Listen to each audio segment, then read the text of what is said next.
Today, we're going to show you how to automate your Hubitat Elevation Hub to talk directly to you with the help of this IKEA Symfonisk Sonos speaker. Get your dirty hands off of me. Let's get started. Hey, Pete the Hubitat Hub Whisperer here, helping you make the most of your elevated home. Today we're talking about text-to-speech, which is a unique Hubitat Elevation feature that enables you to make voice notifications for, say, when there's a water leak or a door's left open, somebody shows up at your house, and those voice notifications get sent to a connected Sonos speaker like this IKEA version right here. The IKEA Symfonisk Sonos speaker is the most affordable entry into the Sonos ecosystem. It's kind of big, but it sounds great, looks good, and connects and works with Sonos speakers just like any other Sonos does. Once you set the speaker up using the Sonos app, integrating it into your Hubitat Elevation system is one of the easiest tasks you'll ever do on the Hub. Simply open the built-in Sonos Integration App, and that's it. It'll find your speaker, you select it, and move on with your life. Now that we've got it connected, what do we do with this thing?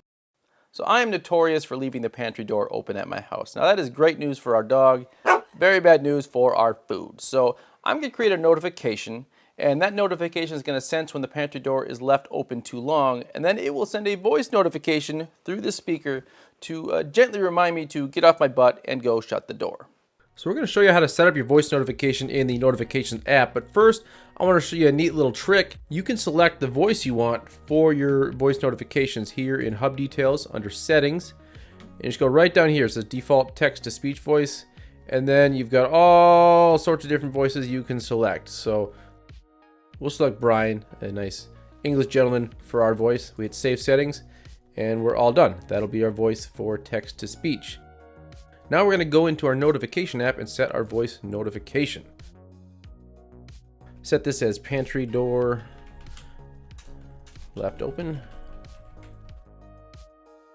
We already have a contact sensor on the door to turn the light on and off, so we're going to select that.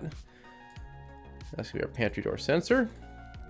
And then we want to set it for when the contact is open for 3 minutes. Anything longer than that, and we have made a mistake. So after the contact has been open for 3 minutes, it's going to send us a notification, and we're going to go with an audio notification. So we will enter the message we want it to say, and we're going to select our Sonos music speaker. And we are all set. And that's really all there is to it. Our notification is ready to go. So we're going to click Save, and then we're going to go leave that door open and test it out. Pardon me, but it appears you left the pantry door open once again. I respectfully request that you shut it so that the dog does not eat all of your Funyuns again. Good day, sir. Now we will have more videos coming out to demonstrate the capabilities of this Sonos connected speaker, so please subscribe to our channel so you see those when they come out. Until next time, thanks for watching, and thanks for elevating your environment with Hubitat Elevation.